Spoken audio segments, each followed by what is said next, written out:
Hey, what is up guys, it is RB Hardware, and in today's video we're gonna build an $800 gaming PC using PC parts that you can actually buy, or at least in the near future.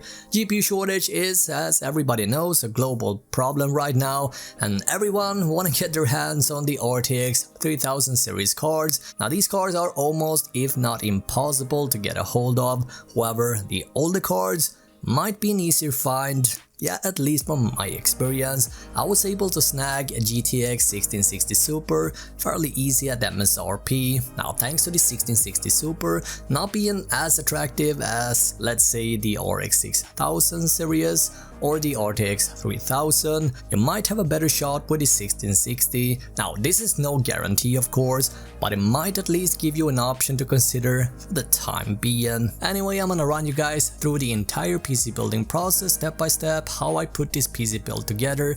Then we're gonna test it out in a bunch of popular games in both 1080p high settings and at 1440p resolution at low to medium settings. Now, in case you want to build this PC too, all PC parts are linked up down below. Now before we get into the video, hey, my name is Robin, and on this channel we benchmark and we build gaming PCs, and so if that's something you're interested in, smash the like button down below for the YouTube algorithm and hit the subscribe button and notification bell, and let me know what price target we should cover in upcoming videos. And speaking of pricing, this machine will cost you right around $800 to $900 using the listed parts. Now at this budget you will be able to play every game out there at 1080p at high to max settings, and 1440p is playable in low to medium settings, as we can see, with respectable frame rate of course. But don't worry guys, we're gonna dive into the gaming performance in much greater detail after we completed the build. Anyway, inside this machine we find a 3rd gen 6-core Ryzen, 16GB of RAM, as well as a lightning fast M.2 drive,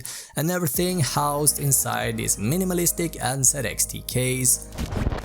So let's get started with the base of today's build, the CPU, RAM and motherboard. And for today's build I ended up picking the highly popular MSI B450 Tomahawk, coming in at $115. Now MSI did some significant changes between their 300 series and 400 series chipsets, where they have beefed up the VRM on the later one a freaking ton. Now this board is loaded with power and quality components to make your PC build as future-proof as possible.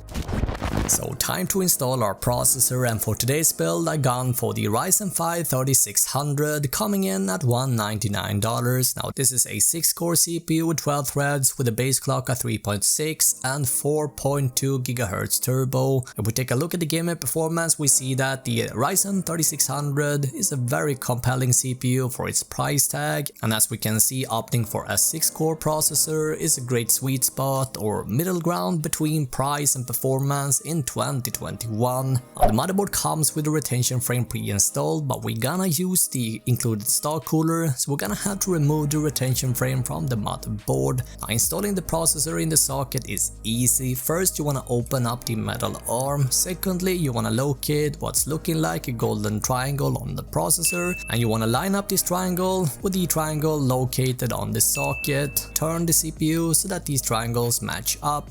Then simply drop the processor into the socket and gently move the metal arm all the way down until it locks in place, and yeah, our CPU is installed.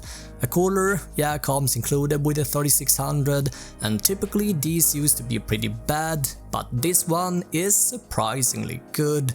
And if you aren't interested in doing any overclocking for example, I actually don't see any reason not to use it, as it's going to save us a couple of dollars. And the cooler installment is also pretty simple. Using a screwdriver, turn each spring screw half a turn clockwise to ensure the spring screw makes a connection with the backplate. Follow a diagonal pattern across the CPU cooler to further tightening each spring screw with a full turn, and then with all 4 spring screws connected to the backplate, tighten them until you feel resistance. Lastly, don't forget to connect the fan power cable to the CPU cooler to the CPU fan header on the motherboard. Now for our system RAM, we're gonna go with this black Corsair Vengeance kit coming in at around $85 with a rated RAM speed of 3200 MHz. With this speed we are hitting the so-called sweet spot for 3rd gen Ryzen CPUs. Installing these bad boys is as simple as it looks. You simply pull back the toggle for the 2nd and the 4th DIMM slot and plug them in just like so.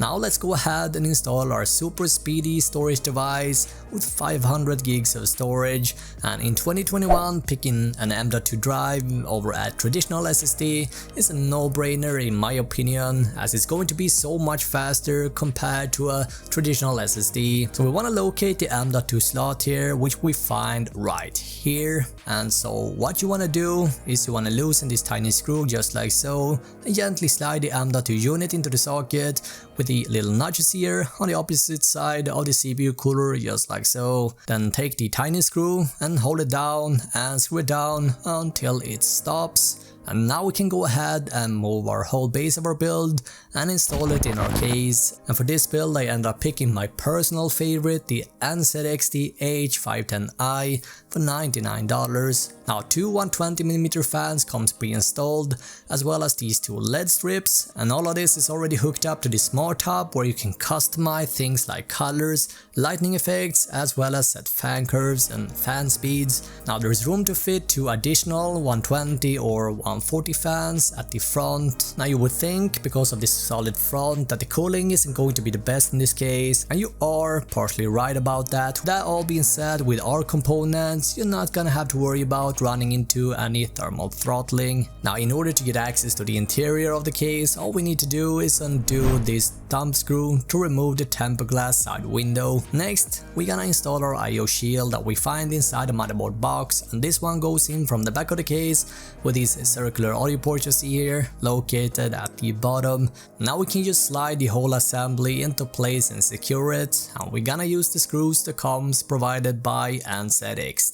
And with the board installed, before we move on to power supply and graphics, now is a good time to take care of the chassis cables, you know, the front audio and USB. Let's start with USB 3, and this is what this cable looks like. The connector is located down at the bottom of the motherboard. Next in line we have this USB cable, and this one goes to a connector that is located right next to the USB 3 connector. Moving on to front audio, and this cable goes to the left side corner. Lastly we have the front panel connector, and you find this on the lower right side. With that done, let's go ahead and install our power supply, and I chose this 550 watt unit from Corsair. This is a 5-star rated 550 watt unit coming in at $58 or $64. Now make sure you got the fan facing downwards, then gently slide it into place and secure it. We're gonna do a couple of cables and wiring before installing our graphics, and first up we got the 24-pin power for our motherboard, and this one goes to a connector on the mid right side. Next in line we have this 8-pin power for our CPU, and this one goes all the way up to the top left side corner. Now it is time to install our graphics, and for today's build guys, we find a GTX 1660 Super, this one from EVGA called SC Ultra Gaming. Now the 1660 Super comes with 6GB of G6 memory, which is good enough for 1440p gaming, and you're gonna see in just a second how powerful this $230 graphics card actually is. Plug in the graphics just like this and take these 2 PCIe cables and plug it into our graphics card just like so. And what is left to do is to flip the case around, whack on the side panel, and we have officially completed our $800 to $900 gaming PC build. And so let's fire up some games and look at what this PC performs like. On your screen now we are looking at the performance numbers that I've gathered from today's build, and I ended up running 15 games in both 1080p and 1440p resolution. And generally the 1660 Super is powerful enough for 1080p high settings, and in some cases even ultra settings, while at 1440p I highly recommend settling for low to medium to achieve the magic 60 FPS mark at least. Let's take a greater look at Horizon Zero Dawn starting at 1080p, where I went for the highest possible settings, and here we're able to reach around 60 FPS on average with a few dips below the magic mark. At 1440p medium we achieved around 55 FPS. Death Stranding at 1080p max settings runs fantastic with an average of 83 FPS, and at 1440p we saw 58 FPS on average, again using the highest settings possible. Moving on to CSGO, once again starting with 1080p, and I'm going for competitive settings here, which results in about 330 FPS on average. Jumping to 1440p at same graphic settings results in about 280 FPS. Doom Eternal is next, and here I'm opting for the Nightmare preset. Starting at 1080p resulted in around 115 FPS, whereas in 1440p we saw 66 FPS using the same settings. Moving on to Overwatch, and here I'm picking epic settings. This is the highest possible setting for this game, and this results in about 104 FPS on average, and this is at 1080p. At 1440p we are still above the magic mark at 81 FPS on average. Valorant runs incredibly well with an average of 235 FPS, and if we look at the settings, I went for everything maxed out at 1080p. At 1440p, pretty much same numbers here, 192 FPS on average. Now Cyberpunk 2077, as many of you guys know, supports ray tracing as well as DLSS. That however requires an RTX branded GPU, so that's unfortunately something we are missing out on.